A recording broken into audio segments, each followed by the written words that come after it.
Hello, everyone. Thank you very much for joining our fireside chat today. My name is Joanne Lau. I'm an arbitration partner at Allen & Overy in Hong Kong and a co-chair of HK45. For those who are new to HK45, we are HKIAC's Young Practitioners Group. We regularly organize webinars and events with the aim of providing a platform for members to learn from each other and to learn from leading arbitration practitioners. Our name is misleading as we in fact welcome members of any age. Membership is free, so we very much hope that more of you will sign up to our mailing list and to follow us on LinkedIn. The Fireside Chat series is one of our flagship initiatives, which seeks to showcase a range of diverse leaders in the arbitration community through hearing about their career journeys and their life experiences. Today, we are honored to have Judith Gill, QC, with us, who needs little introduction. Judith was a partner at Allen & Overy for more than 25 years, during which she was head of our international arbitration group for 11 years. I speak for myself and many others in the firm and beyond that she has been an inspiration. After nearly 35 years practicing as arbitration counsel, Judith now practices as a full-time arbitrator based in Singapore. Interviewing Judith is Murphy Mock. Murphy is a member of the HK45 committee and a senior associate in the international arbitration team at Herbert Smith Freehills in Hong Kong. Murphy regularly advises major Chinese and international companies on cross-border construction and commercial disputes. Murphy has extensive experience handling international arbitration, acting as counsel and advocate. Today's interview has been pre-recorded, but we are in fact joined live by Judith, who would be pleased to take some questions at the end of the 1-hour interview. So with that, let us turn to the interview. Hi, Judith. Thank you again for joining us for this fireside chat. We know you're incredibly busy, so we really appreciate you taking the time to be here with us. We're very excited to have you as a guest. You have had such an illustrious career with so many achievements, and along the way you have worked with a lot of people, and I'm sure many people in the audience are very familiar with you. And a lot of us, including myself, are very keen to learn more about your journey and experience. There's a lot that we want to cover in less than an hour, so let's dive right in. Perhaps we can start by talking a little bit about your background in education. I understand from previous interviews you gave that you first took an interest in law at the age of 16. Could you share a little bit more about that part of your life and how you realized you wanted to go into law? Yes, sure. Well, I wasn't a very good student at school, is the truth of it.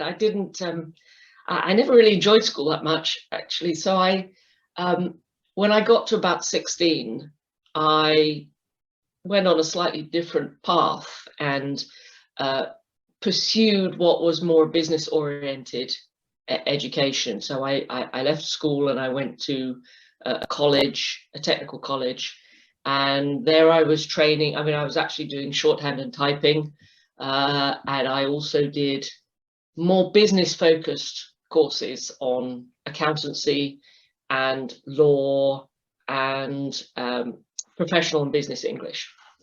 And I didn't really know what I wanted to do at that point, but when I studied law, it was something of a revelation. I think in truth, like many people who go into the law, you know, I had this strong sense of justice and wanting to right the wrongs. So we'd studied quite a lot of criminal law, for example, and inevitably you read about some of the cases where there have been miscarriages of justice, and that generates a strong sense of wanting to put things right. But beyond that, I also thought that the intellectual challenge of law, even studying it at that relatively low level, I just found it really captured my imagination. And so after that first year of just studying it at what was, some of your audience won't know this, but it was basically an O level, which is the sort of equivalent of current GCSEs that you study in the UK. Even at that level, I thought, yes, this is for me. This is what I want to do. And so at the end of that year, I went to my law tutor and said, I want to be a lawyer. What do I have to do? And that very much then changed the path that I was on. And I dropped many of the subjects that I had been studying in order to just focus on getting what I needed to go and then study law at degree level. And it all went on from there. But it was one of those things that I just, I knew as soon as I started studying the law that it had really caught my interest in a way probably nothing before that had really done, certainly not in the same way. So yeah, I consider myself very lucky to have had that experience, because many people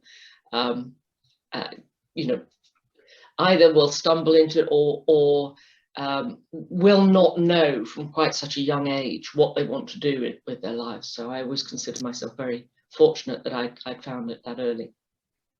Yes, indeed, I completely agree. I think, I personally, I would have loved to have found that strong interest in law at your age. I think that would have spared a lot of confusion, and I'm sure a lot of other younger practitioners can identify with that.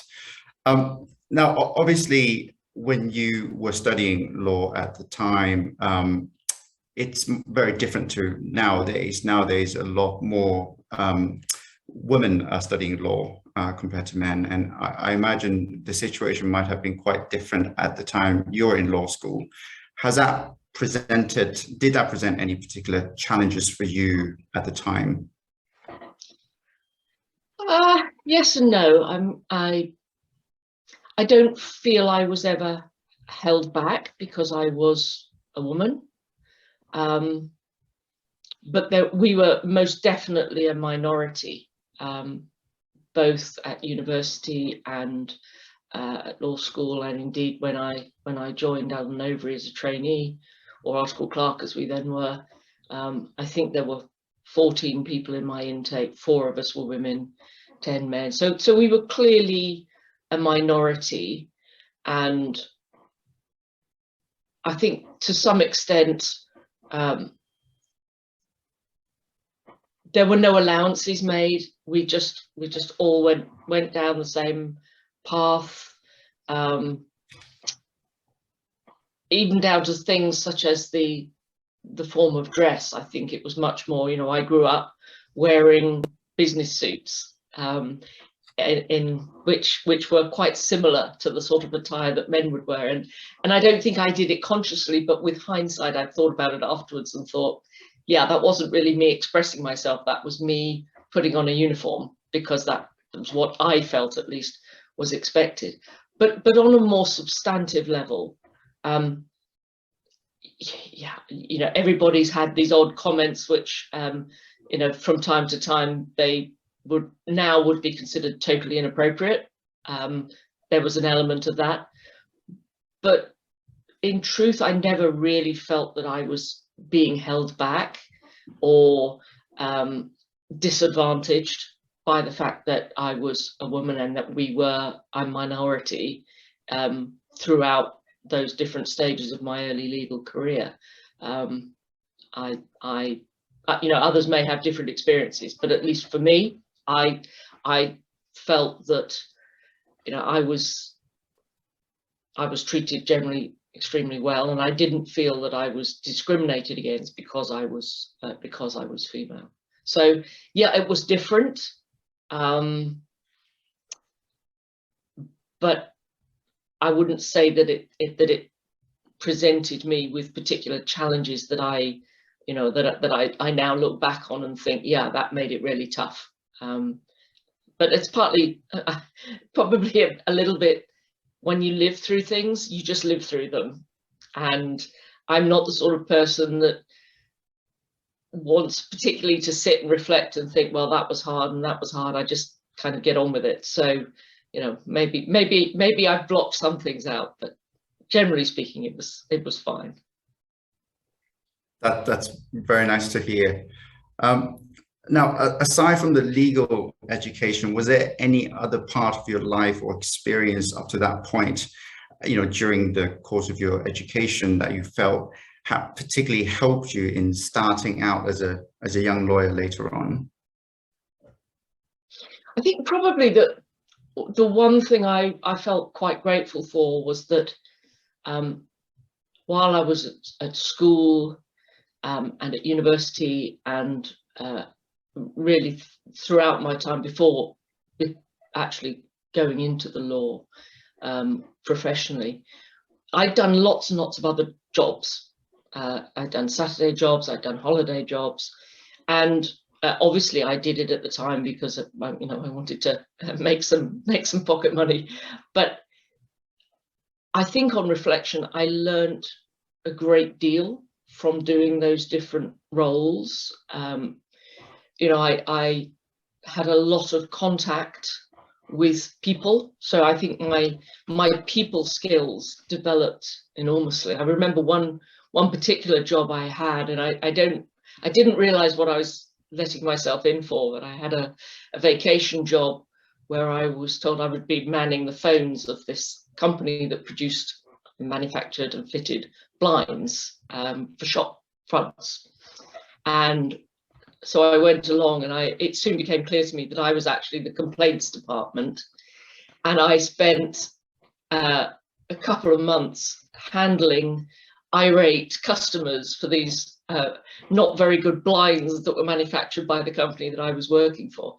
But you know, again, that sort of experience I felt taught me a lot about dealing with people, and dealing with people who are under a lot of stress and who are angry and unhappy, and you have to manage those relationships. And I that sort of experience, I think, stood me in good stead. And one reason I raise that is because I know nowadays I think it's very popular that students go into law firms and they will spend as many of their holidays doing work experience in different law firms as they can. I guess I would just be a voice which says, think about whether you should do some other stuff as well, because, you know, you'll get the rest of your life to spend in a law firm if that's what you want. You won't get the rest of your life to spend doing other roles, and, you know, having a breadth of experience, I think, can be quite useful. So that experience, I think, doing lots of different roles, not very glamorous ones as well. I guess that teaches you a bit of humility when you're serving burgers from a caravan, which I've done as well. And, you know, I think all of these experiences actually can be quite valuable with hindsight, even if you're not particularly enjoying them at the time. Definitely. It's very much character building, and I think you made a very good point about, you know, interpersonal skills and handling relationships, because ultimately in a law firm, in arbitration, it's very much about working with different people from different walks of life. And it's funny you were placed in the complaints department because ultimately you have decided to specialize in dispute resolution. So I think that's a very, very interesting experience. I was obviously drawn to it, people complaining. Precisely. Maybe I just wanted to kind of now talk a bit about your career as a counsel. Obviously, you started your career with Ellen Overy, and you mentioned that in your early years, I suppose gender wasn't really an obstacle, and that, you know, I suppose that's a very positive experience in that sense. And have you always kind of started with arbitration as a practice? And when did you decide you wanted to kind of specialize in this area as your legal career? Yeah, so I joined as an article clerk in 1983, and as with all article clerks at that stage, you would move around the different departments over the next 2 years as part of your training process. And I started first in litigation, as it was then called, and really enjoyed it, but was determined to keep an open mind. So I then went around various other departments. And by the end of it, I was fairly clear in my own mind that the litigation department was where I wanted to end up. I hadn't thought that when I first started. You know, I hadn't gone in with a plan that that's what I wanted to do, but having done effectively the training contract, that I was fairly clear that that's the department I wanted to join.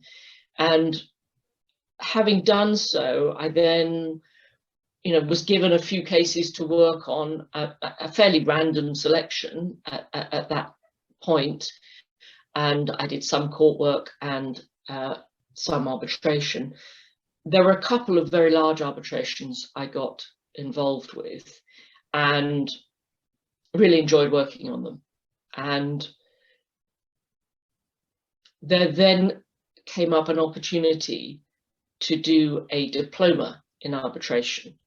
And I was several years into being an associate at this point, but I decided to do this diploma course because I had really enjoyed the arbitration work that I was doing, and I'd had one or two opportunities to do a little bit of advocacy as well in the course of the arbitrations.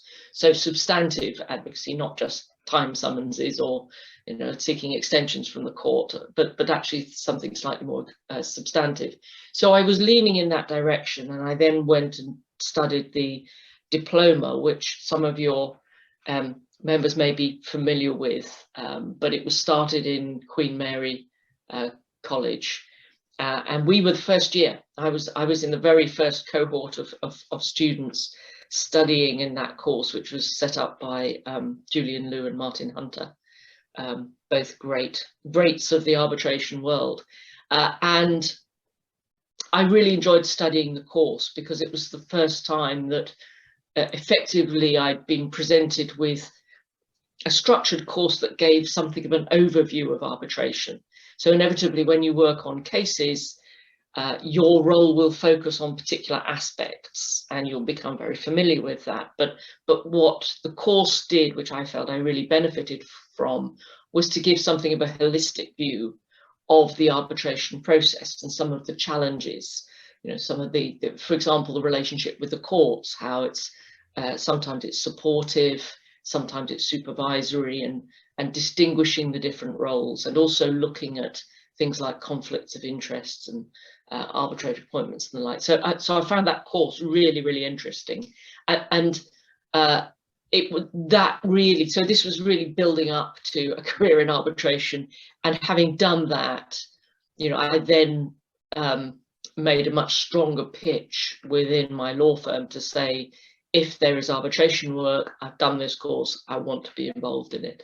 And it really grew from there. The person in the firm that probably saw arbitration most as a specialism was David Sutton, who's with 20 Essex now, but he and I were at Alan Overy for a period of time together, and he came back, I think, from Paris at about the time when I was developing this great interest in arbitration. And so the two of us tended to then work together on a number of cases. And it really then took off from there. When he left to join 20 Essex, I carried on with the arbitration group and became sort of de facto head of arbitration, because I think I was the only partner that was really identifying themselves as an arbitration lawyer. So that's how it evolved. I evolved as an arbitration lawyer. As a partner, you moved from A&O London office to Singapore office in 2015. You have since been based in Singapore. What motivated you to make that move and later to stay in Asia? I imagine that must have been quite a very important major decision for you. It was. I had actually wanted to go to Asia for many, many, many years. I'd always liked the idea of working in Asia. Throughout my career, even when I was based in London, I'd done a number of arbitrations particularly in Hong Kong and in Singapore over the years. For personal reasons, it had never actually happened when I'd originally wanted to go with A&O to Hong Kong. It just didn't work in terms of my husband's career. And then so we didn't go, and then thought about it again when the children were little. And I think if I'd known then what I know now, we would have gone at that time, but I didn't, and therefore the idea of uprooting the children was potentially a little, I thought would be difficult. It wouldn't have been, I know that now, but at the time it was something we decided, no, now's not right. And really, my finally going to Singapore came about actually as a result of a road trip that I did in Costa Rica in about 2014. I was doing a case out in Costa Rica, arguing an arbitration, and we finished a day early. So I went on a road trip with a colleague, and we were discussing how much we both would have liked to have spent more time in our careers in Asia. And as a result of that, I then came back and I thought, I'll have one more try. And so I then raised with the family, well, you know, why not now? My youngest daughter was about to go off to university. And yeah, and then it all came together from that. Why did I want to do it? It had always been something I'd wanted to do, go and work in another office. I had lived abroad briefly between school and university, but otherwise I'd been always based in London, despite traveling a great deal for the arbitration practice. So got to see a lot of the world, but had never really experienced living in another city. And Singapore seemed perfect in many ways for a whole range of reasons. Fantastic food, infrastructure that works. You know, it's easy to get to, and most importantly, it's easy to get from Singapore to lots of other places in the region, which was, you know, a big part, I think, of why I wanted to be based there, because I did want to explore more of that part of the world, and a very easy place to live, I think, and that's still my view. And so I went out with Alan Overy on a 2.5-year contract, and at the end of that I decided to become an arbitrator, and it just seemed very natural to stay longer in Singapore at that stage. I hadn't finished doing everything I wanted to do in the region, and I was very comfortable living there and enjoying living there. So yeah, just decided to stay, and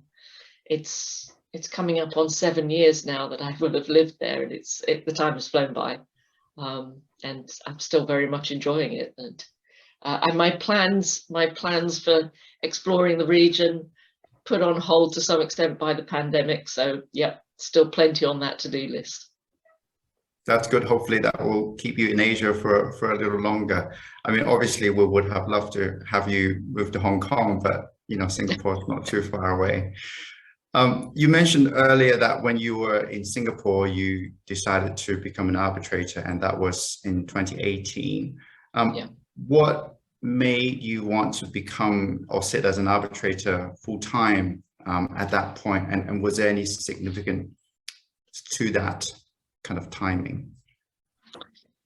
I mean, obviously, like many people, I'd taken a few appointments as arbitrator in the course of my career as counsel, but I'd always felt, well, yeah, but that's not really what I'm here to do. And certainly, you know, as a partner in a big law firm, It's something which is tolerated rather than encouraged because of the issues of conflicts, which, you know, were very real. And I you know, had situations arise where it became difficult. And I think I just got to a point where I think at about 3 o'clock in the morning in a hotel room somewhere in the region, and just thinking, you know, maybe it's time to go across to the other side of the table. And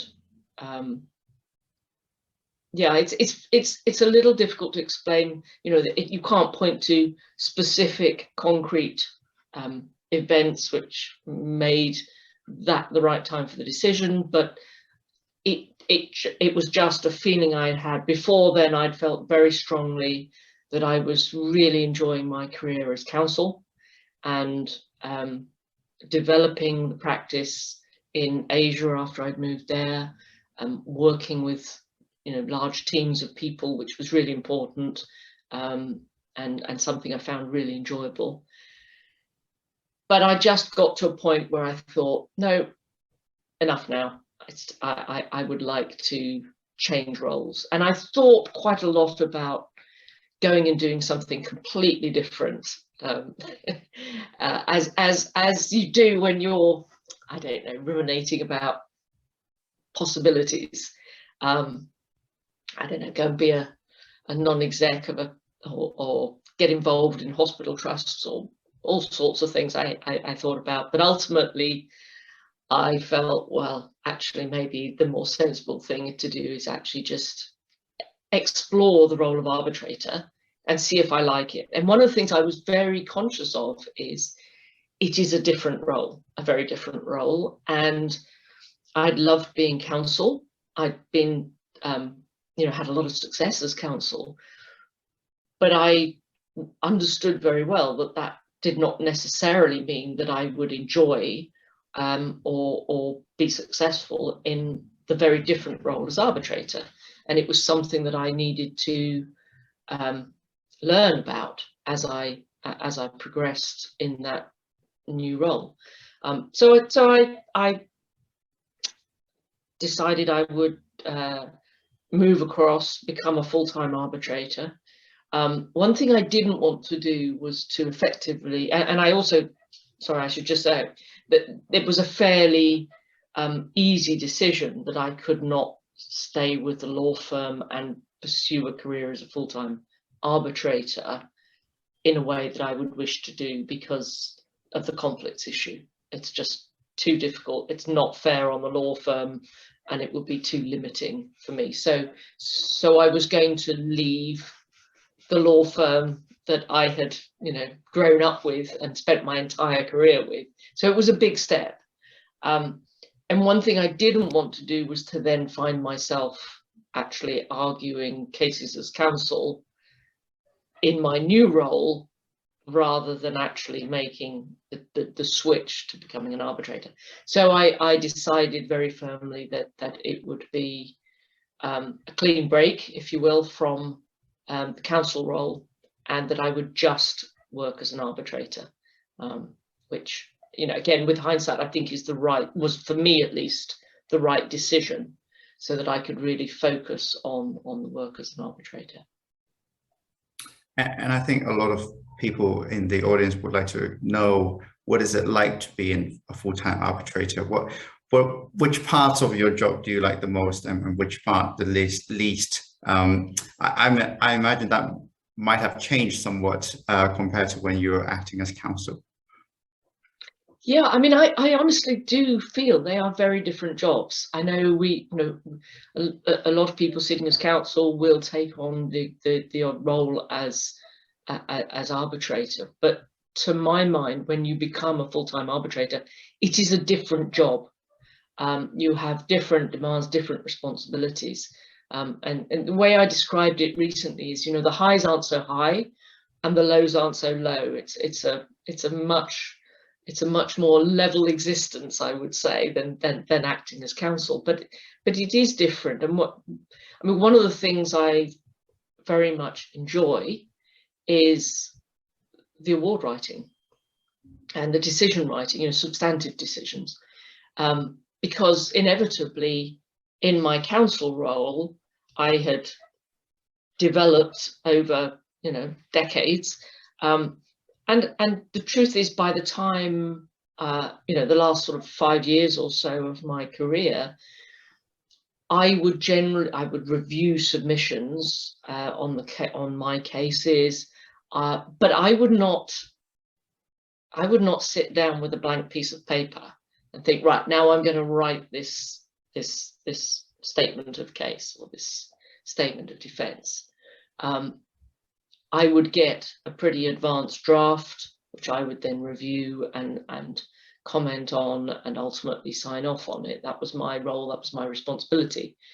As an arbitrator, I often do start with a blank piece of paper, and you have to write your awards. And I enjoy crafting an award. I enjoy writing, assimilating information, drawing out what I think is the important parts, and preparing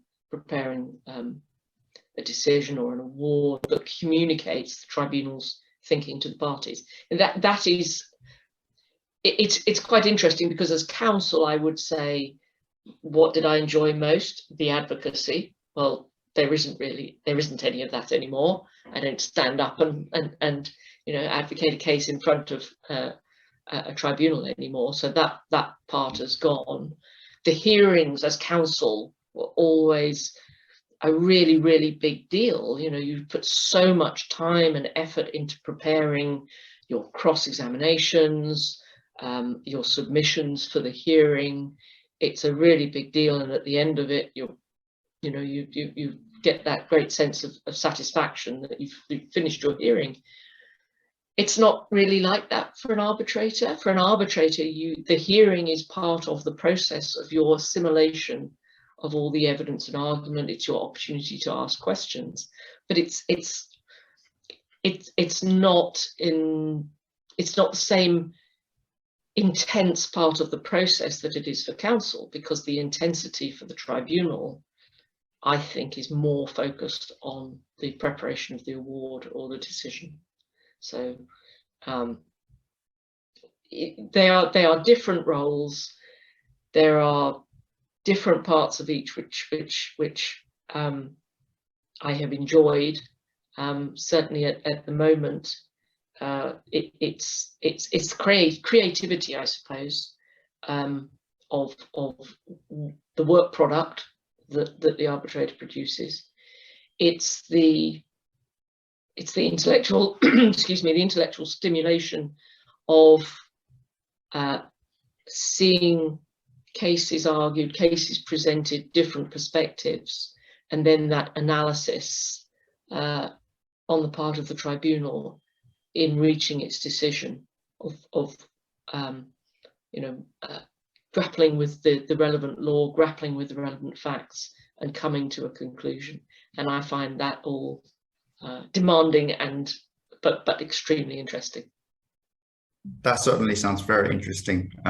Thank you for sharing that. Now, I came across one feedback from Chambers that has described you as the most prepared, responsible, and dedicated arbitrator they know, and that you do everything yourself. How do you manage your time efficiently? Well, there's an assumption in your question that I do. I see it as a constant work in progress, actually, trying to sort of manage time. I mean, it's certainly true that I am very independent, and I do things myself. I don't have a great deal of sort of administrative support. Obviously, from time to time, I will work with tribunal secretaries who provide that assistance. But I am very independent as an arbitrator, and I like to do things myself. Some might call it being a control freak, but I call it independent. I think in terms of how do I try and manage it all, I think the key is not taking on too many appointments, frankly. And that is very difficult to gauge. You know, when I started out, I said, right, I'll take 10 appointments. That's all I'll take. And I did. And then I think 2 of them settled within a month. And then another couple of them were effectively long-term stays were agreed for various very good reasons. And suddenly you think, 10 is now 6. Maybe I take some more. So then I take some more, and then I think, actually, I'm a lot busier than, you know, I really want to be. I've got to make sure I've got time for each case. And so you then sort of wind it back down again. And it's a constant evaluation, but you have to really, I think, you have to do a lot of planning, and you have to plan in terms of 18 months, 2 years ahead.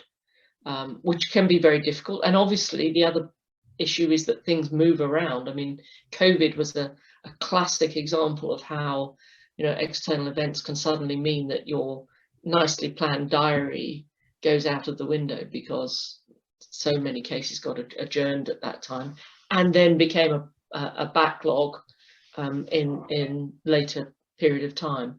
But in broad terms, I think the key aspect, which, as I say, I feel is always a work in progress, is that you have to try and plan as best you can, and be realistic about how long things are going to take, and make sure you leave enough gaps in the diary for doing the sort of the non-hearing time work, you know, especially the award writing, because you need chunks of time where you can actually really focus and get into the materials. So yeah, planning is the short answer. Thanks for sharing that. We'll definitely take that on board. Now, you obviously have achieved so much in your career. Is there anything you haven't done yet and would still like to do?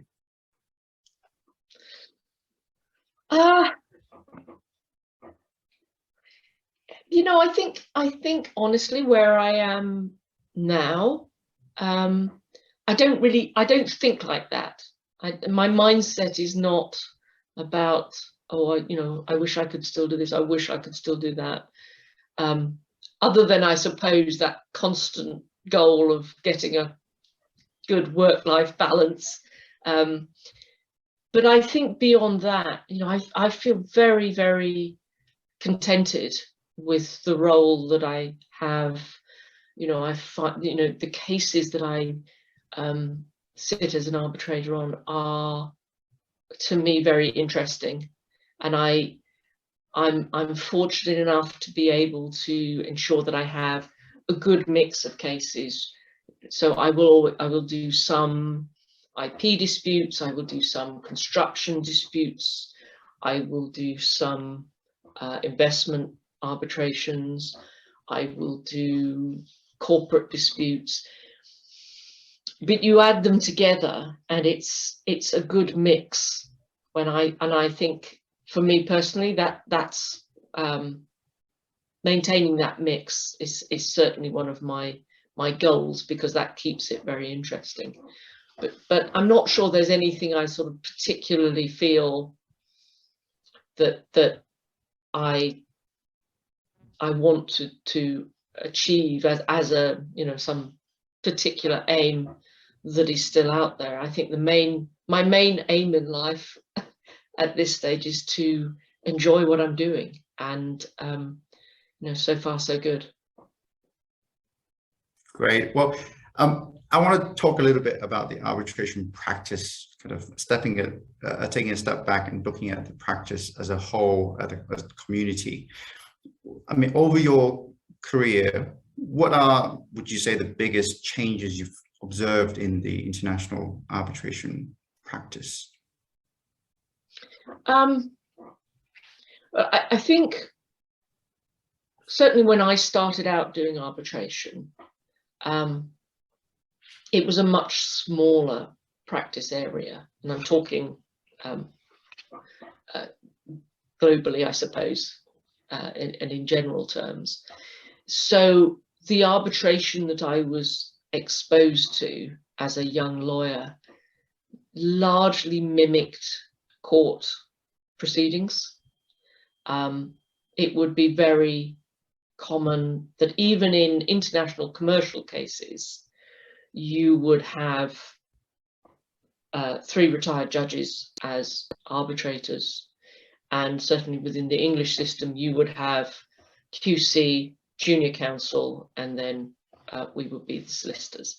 And that very much mimicked the way in which court proceedings were conducted. So you would get requests for further and better particulars.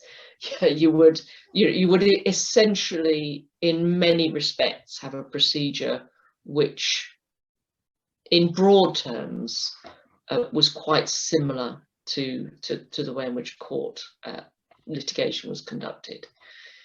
And the biggest change I think that I have witnessed is really the evolution in both the scale of arbitration, the internationalization of arbitration, and the range of actors now involved. So your arbitration panel, I think, now is far more diverse in terms of jurisdictional origins. It's much more common, I think, to have a panel made up of arbitrators from very different jurisdictions with different perspectives. The arbitration lawyers who are active in the field are from jurisdictions all over the world, and it's just that the whole practice area, I think, has developed hugely with the internationalization of trade, the expansion in the use of arbitration as a result, because nobody wants to go to the other's home courts. So you've got far more arbitration being conducted, and being conducted by lawyers from different backgrounds, different jurisdictions, appointing arbitrators from different jurisdictions, and essentially the whole process then evolving in its own right, rather than necessarily mimicking one or other court-based procedure. That I think is the biggest change. Yeah, and I just want to kind of touch on what you mentioned earlier, which is diversity. Obviously, this is a key area in terms of debate and discussion and development in the arbitration community. And yourself, you're not only a role model for many arbitration practitioners, but also a champion for diversity and inclusion, particularly on gender diversity. For example, you signed the Equal Representation in Arbitration Pledge when you were the president of LCIA. And since then, there has been a lot of work done in this space. Do you think we as a community in arbitration are taking the right and the best approach in terms of improving diversity? And do you think there's anything we can do better on? I mean, I think we have made great strides. I think clearly there's still much to be done, but I think what we can say is that there has been real progress in terms of diversity. I think the equal representation in arbitration pledge was actually very important as a public statement of the fact that we needed to do something about this. I think it was helpful. I was going to say starting the ball rolling. I think the ball had started rolling before then, but it was certainly a major push and important in that regard. But it was gender focused, and I think even at the time there was a recognition that that could only be the start. Gender is one aspect of diversity, but there are many other aspects of diversity that we still need to work on. And I think as a community, we do recognize that, and we increasingly have initiatives to try and promote diversity in other areas, but we're not there yet in terms of having achieved true diversity and reaching a situation where, you know, we can tick that one off the list. There's still a fair way to go. What could we do better? I think, you know, in many ways, diversity is about awareness. And I think within the arbitration community, one of the objections to gender diversity was always, well, you know, nobody got fired for buying an IBM, which is probably a 1980s thing, but the essence of it is, you go to the same old tried and tested individuals as your arbitrators. You don't want to be the one in your terribly important case for your company that is experimenting with adopting a diverse approach. I think we've overcome that mindset to a significant extent, but that is the battle, it seems to me. You need to, and we as a community need to ensure that the talent that is available gets a light shone on it, and so that you then can have the organic growth and confidence to bring about organic growth in a more diverse way. And I think the arbitral institutions have done a great deal of work, and a lot of very good work, in trying to ensure diversity in the panels that are approved.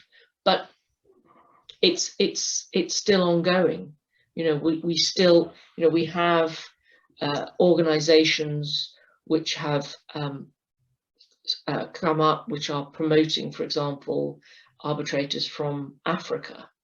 But if you ask many clients to produce a list of their top 10 arbitrators from Africa, you know, they probably would struggle. And that's a random example of the sort of thing that we need to overcome. We need better information and better education across the board of what is available, the talent that is out there, to make sure that it's utilized as much as we possibly can. And that doesn't happen overnight, but for my own part, I see many initiatives now happening, which I think will bear fruit, and we must maintain our confidence in pursuing them, to make sure that they do, and that we get there. Yes, certainly. I think, you know, I completely agree. I think having discussions is very important, making sure that we take on board different voices from different experiences and background, that in order to promote diversity is a key element. I wanted to now kind of ask you about some advices for the younger practitioners. I mean, given where you are now as one of the most successful arbitration practitioners, what advice would you give to those who are starting out in arbitration on how to kind of build a successful career in this space? Yeah, I mean, in some ways, it's a very different space from when I had to sort of build my career. I think the advice I would give is to focus on the detail. I think attention to detail is still hugely important in arbitration work. If you master the materials, if you know the case really, really well, you are going to be able to make an important contribution to your team. And that, to me, as a young lawyer, you know, that's what you need to do. You need to stand out as someone who makes a really useful contribution to the case. Very often you may be working with lots of other team members on a case, But if you want to stand out, then you need to be the one that really can be the one that knows where things are, can be the one that can master and articulate the arguments for and against the different aspects. So I think that attention to detail is really important, and in some ways I think it's become more so in the context of the development of electronic systems. So, we have electronic discovery, we have our pleadings all online, we have wonderful search functions, and I personally am a convert. I confess that one of the consequences of COVID is that I do almost everything electronically now. I don't really use paper very much at all. But it's also got its dangers, and I think we need to be alive to that. I think it's too easy to think, oh, I'll just search this word. I don't need to know the pleadings. I'll just search this word, and it'll tell me, the computer will tell me the 10 times where it's referred to. And that's right, but you can become a slave to that, and you can lose the broader context by over-reliance on the electronic tools that we have. So I think my advice would be just be aware of that, and be aware of the fact that you need to still take the time and make the effort to really get across the case, so that you can make a contribution to your team.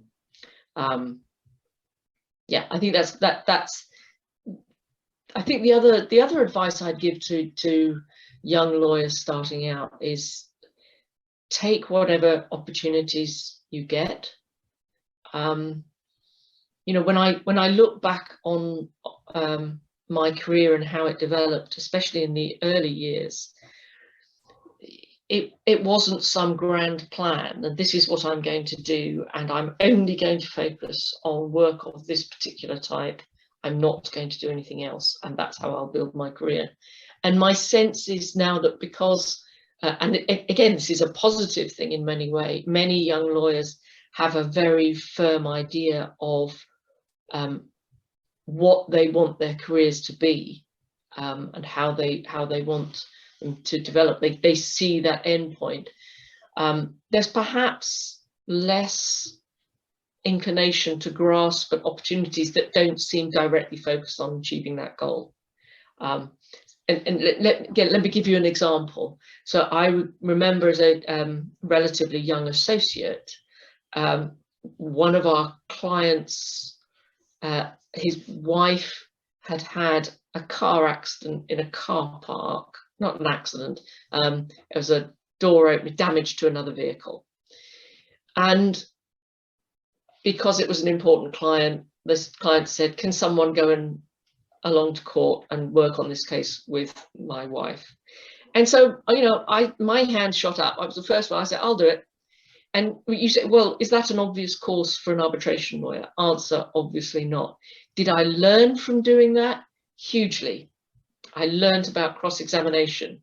I learned about, weight of evidence. It taught me lessons I never forgot about evidential issues.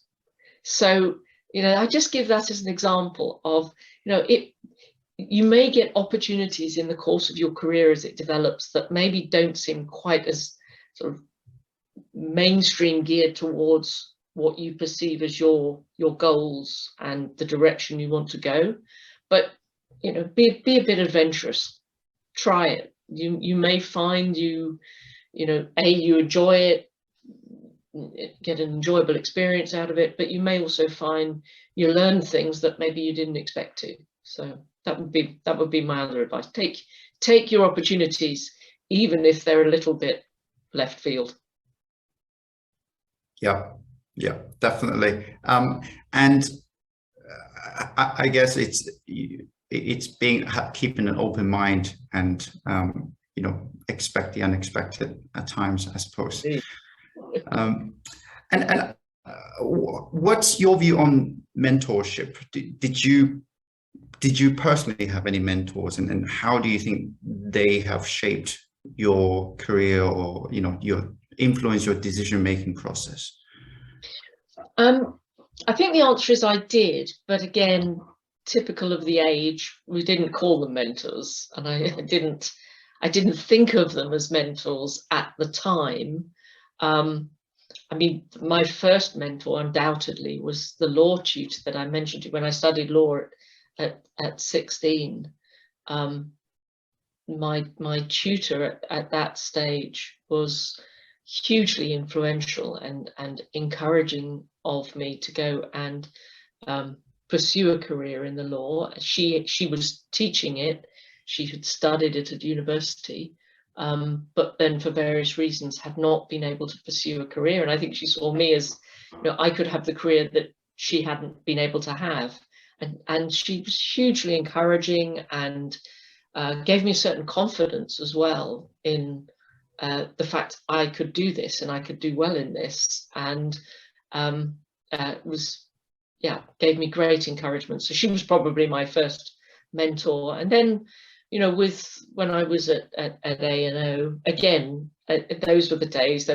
Nobody had invented the term mentorship scheme. we didn't use that sort of terminology, but yes, of course, there were mentors. There were people who I worked with and respected enormously. One partner in particular who I always felt brought out the best in me, because I tried so hard, because I was, slightly terrified of this person, but not because he ever did anything to make me terrified of him, but just, I suppose I was terrified of messing up. And this was just an individual who had very high standards and brought out the best in me by making me impose similarly high standards on myself. And that was sort of an interesting form of, again, we didn't call it mentoring, but in truth, that's what it was. I think mentoring nowadays, thankfully, has evolved considerably, so that it's much more focused on the needs of the mentees. And I mean, I've done sort of quite a lot of mentoring over the years. My first attempt at mentoring wasn't terribly successful, because I was attending meetings with my mentees, and we had a long chat. And the career in question wasn't actually at a law firm; it was at another institution where I was working.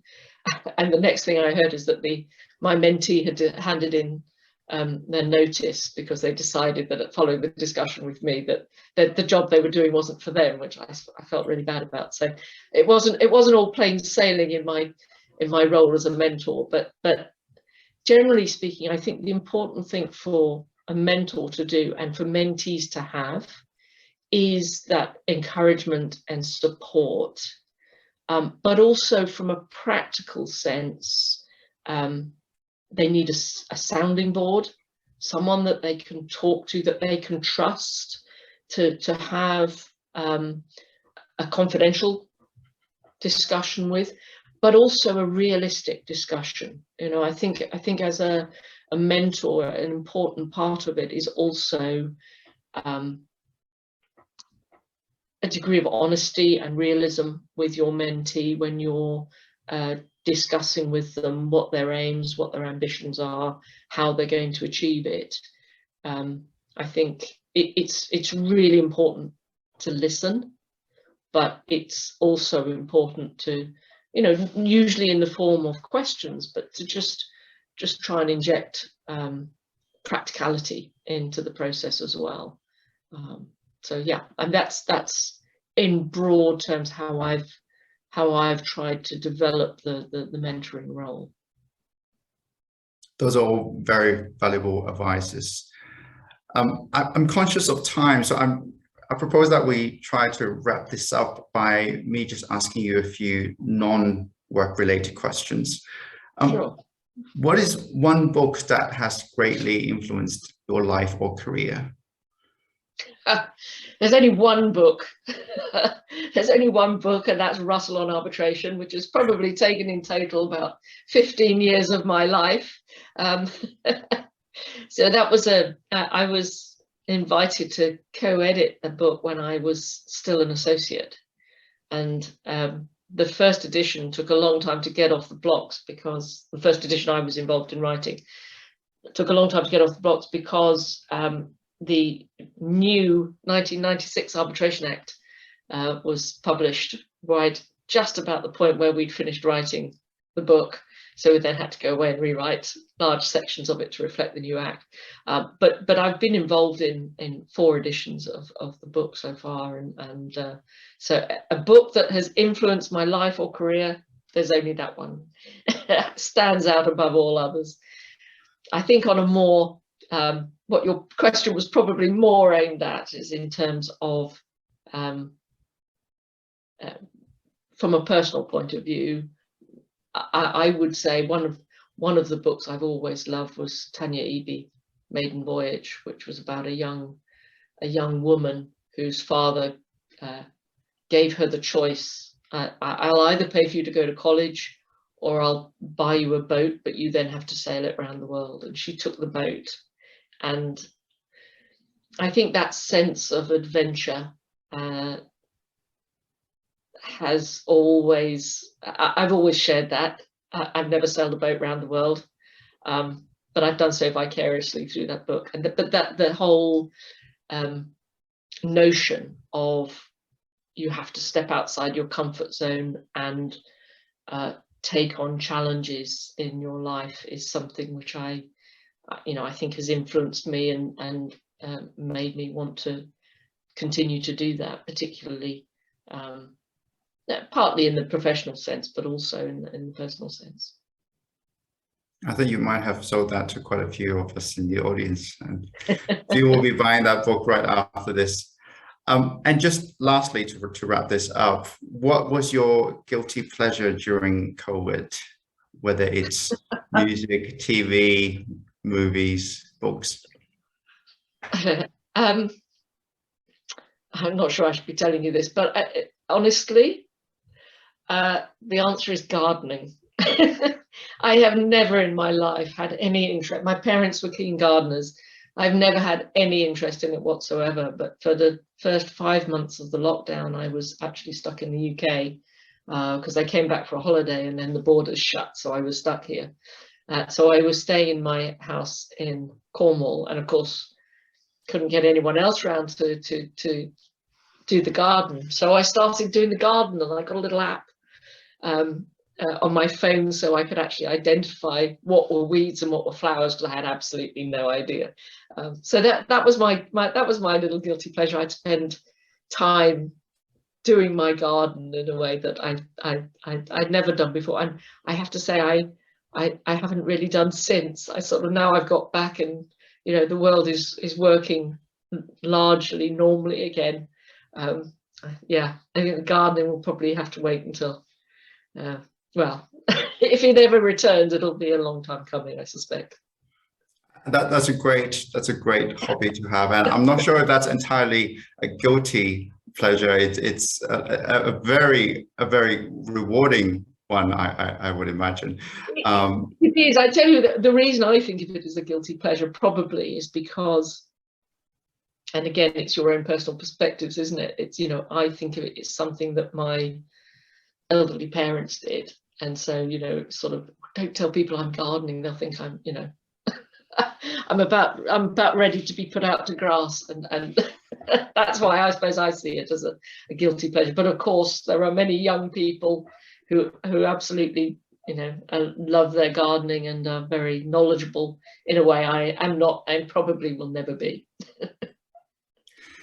Well, thank you so much, Judith, for this discussion. It's been thoroughly enjoyable and so interesting, and I'm sure there will be a lot of people who agree with me and may have questions for you. So on that note, I will hand it back to the rest from everyone in the audience. Great, thank you. Thank you again, Judith, for that interesting discussion. I'm conscious that we're over the hour, but there have been a few questions, so I thought maybe we can just put one or two to you and get your quick answers to those. Sure. The first one is about just different cultures and backgrounds in international arbitration. The question is, international commercial arbitration involves working across and appreciating different cultures, legal traditions, and things that wouldn't come across readily in litigation, especially domestic court proceedings. So what was some of your interesting experience in that respect? I think, I think this cultural question is very interesting. I think for a long time, people would talk about cultural differences as almost as and it was treated as a euphemism for civil law systems compared with common law systems. And I think my experiences as an arbitrator that it's much broader than that, and the cultural differences that you encounter are very varied and sometimes quite unexpected. Obviously, a lot of them are procedural difference of approach. So, for example, something I've become very familiar with doing arbitrations in India is the stage of denial of documents, which seems to be done as a matter of course, which is not something I'd ever come across before. The classic one is preparation of witnesses. People have different views of the extent to which witnesses should be prepared, and so on and so forth. The approach to cross-examination, what is seen as perfectly normal by one group may be seen as overly aggressive by another. So you get these sort of differences of approach in the arbitration. You get difference of requirements. So I'm doing an award at the moment where, for validity purposes in this jurisdiction, we have to sign every single page of the award, no matter how many hundreds of pages it is. You'll have other jurisdictions where everything has to be lodged at court. A full case file has to be lodged at court. These are not earth-shattering things, but you have to get them right. So you have those sorts of differences that you encounter. Linguistic differences. I mean, that's another thing which I think has slightly surprised me. How we all in arbitration, certainly the ones I do, the language of arbitration is almost invariably English. But there are significant linguistic differences where you find people can mean different things by using the same words, which is obviously something you need to be alive to. And I think the other thing is also, and I'm not sure if it's cultural, but certainly in terms of the legal traditions, there are genuinely real differences in substantive law between different jurisdictions. And I think that is one of the things that in the international context, you have to have an open mind to. You can't just assume that the law is what you were brought up being taught the law was, because your applicable law may genuinely say something differently, even as basic as contractual interpretation. You can have different approaches to the extent, for example, to which extrinsic evidence can be admitted, evidence of post-contractual conduct is admissible, things like that. So, the short answer is yes, there are real differences, and it's important to sort of keep an open mind for that. Great, thank you, Judith. And one last quick question: any tips on mastering advocacy?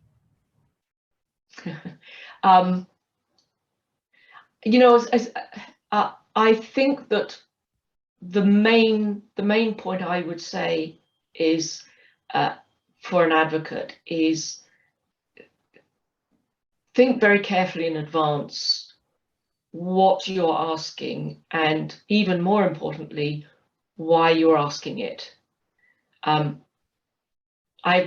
I think there is a tendency sometimes that, well, you've got to cross-examine a witness. What am I going to ask? Oh, I'll just think of some questions. And actually, the really good cross-examination has a very clear point to it. So the cross-examiner has decided to cross-examine on a particular area because they have assessed the fact that they need to either discover more or to challenge particular evidence that's been given. But it's not just, oh, I can ask a question about that. There's got to be a real purpose, and the questions then need to be directed towards eliciting what it is you need. And this, it sounds slightly vague, but I think that the general point is, if you are an advocate, if you are putting your case or questioning a witness, the most important thing is not just to do it because, oh, it's part of the process, but to actually give real time and thought as to what exactly you're going to present, what you're going to question witnesses about, and what it is you're trying to achieve by those submissions or by that cross-examination. So in a couple of minutes, that would be my tip for would-be advocates. Thank you, Judith. I think a lot of the people in the audience will appreciate that advice. There's so much to take away, and thank you so much for taking the time to speak with us and be here with the audience. And on that note, we'll wrap up, and we'll speak to you next time. Thank you very much, and my thanks to HK45 as well for the opportunity. It's been very pleasurable working with you all, and I hope people have found it helpful. Thank you, Judith. For the rest of the audience, please do stay tuned for our next fireside chat session, who will speak to Yongfei. We'll share the details in due course. Thank you. Bye-bye. Thank you.